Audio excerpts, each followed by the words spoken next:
Hi, I'm Katrina Mikett, co-curator of the show Armed Disposal at Victory Mo Gallery that looks at gun consumerism and whether or not it's achieving the Second Amendment's goal of preventing violent ends. And so I am not joined today by one of the 8 artists in the show. This is a special guest edition with Michael Sylvan Robinson from the activist group Gays Against Guns.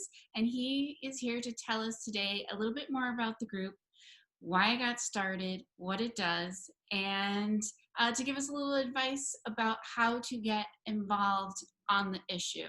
So thank you so much for joining me, Sylvan. Happy to have you.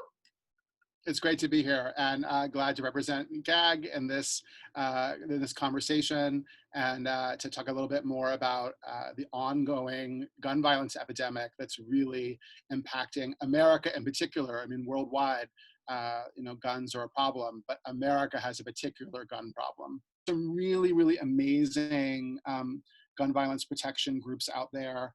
Guns Down America, Moms Demand Action, Every Town for Gun Safety, Newton Action Alliance. These are all really, really important groups that do amazing service.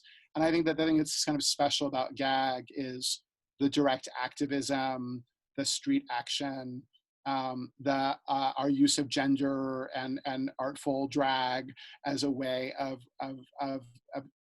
really energizing our work.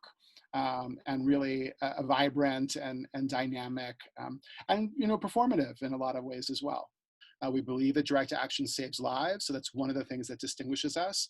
The artfulness is partially the way that we communicate the changes that we need.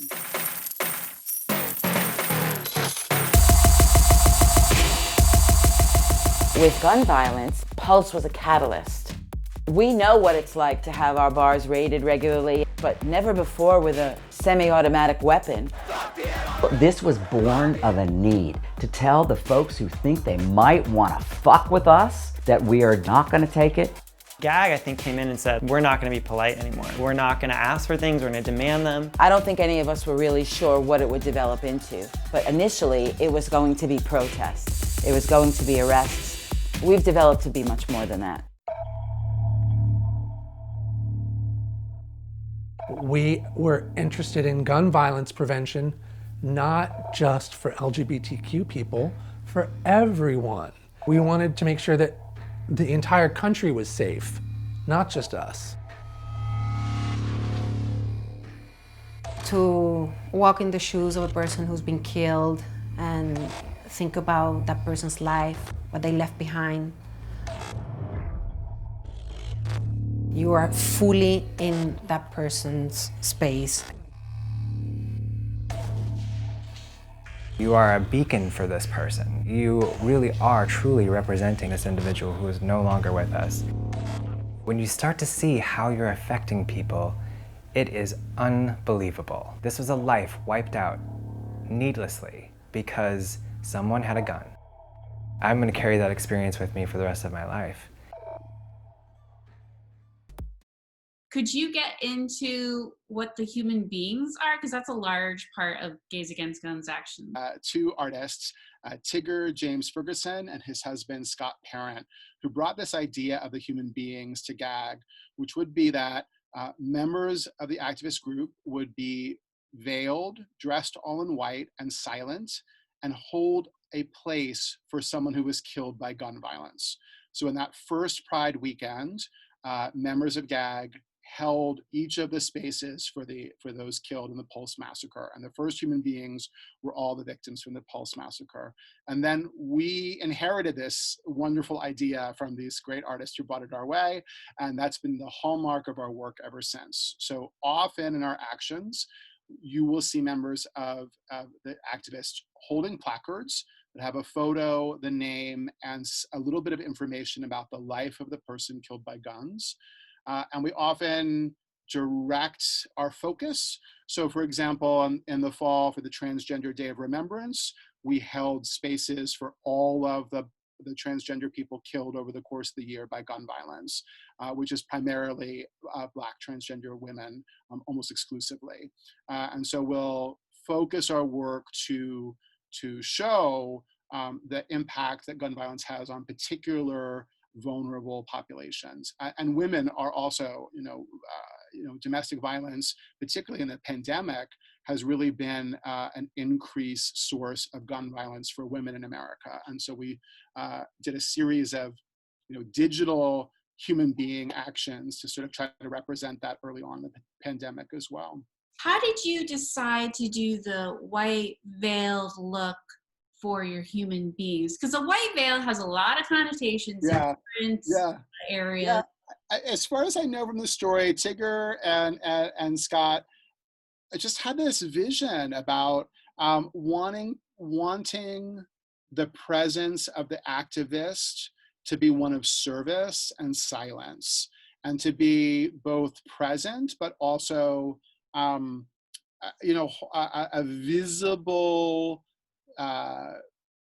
absence in some ways, so we're careful to, although you'll see in our photos and our footage that, that the human beings are all styled in our own way, right? Some of us more creative than others, but there is an attempt to be invisible, right? To show that you're holding, that the most important presence is the photo, the person, the story, and that the all white garment and the veil, and it's always the same veil too. That's the other thing too. Like we have specific veils.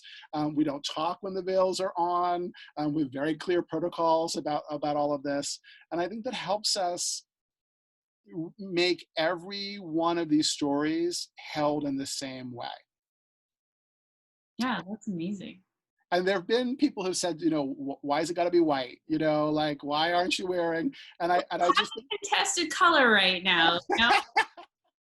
and I think that part of it is that that's sort of where we started, and it works for us in the regard of the fact that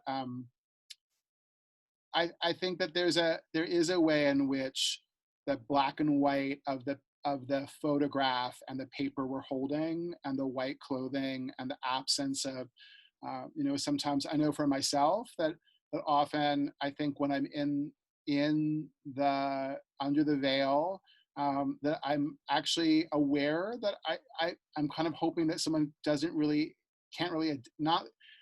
identify me, not because I'm trying to be anonymous, but because it's not so much about me. So Gays Against Guns, there's obviously the word gays in the name, and it was started because of the Pulse shooting. Yep. But you're very inclusive. It includes LGBTQ and allies. Could you tell me a little bit more about that?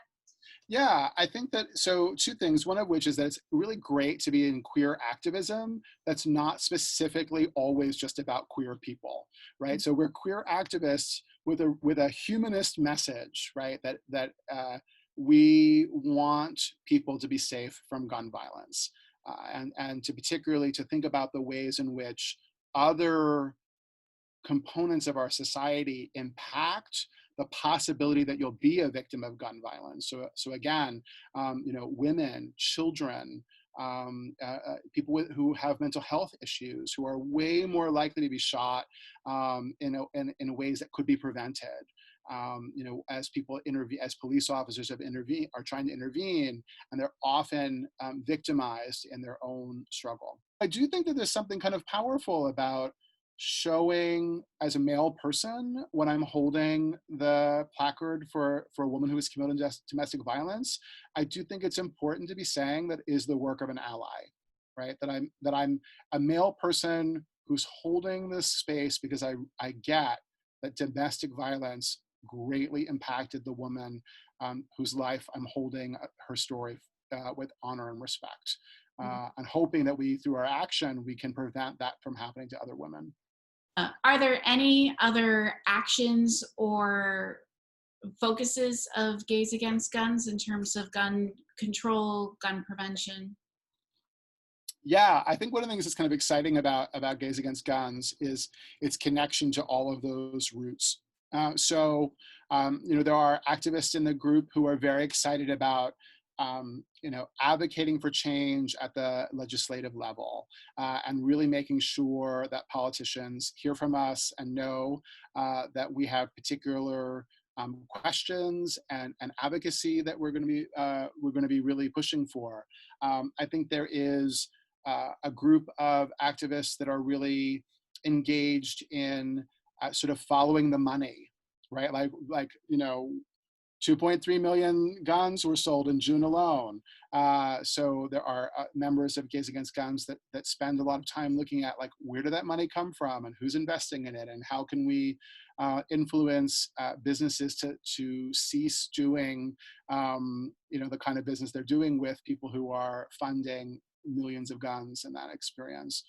And then I also say we're really interested in the conversation around anti-gun violence in general. So every Tuesday night on WBAI, we have Radio Gag, and we talk about different aspects of the gun culture and the gun violence, and that includes sometimes having speakers or other groups come and join us. And I think that's something that's really special about us as well, is our willingness to sort of show up and partner in other places. And I've learned through my own artwork that the start of the Second Amendment was really about controlling who had access to weapons, and how it's disproportionately affected like communities of color, the Black community, the queer community, like all these people who weren't necessarily identified as cisgender, heteronormative.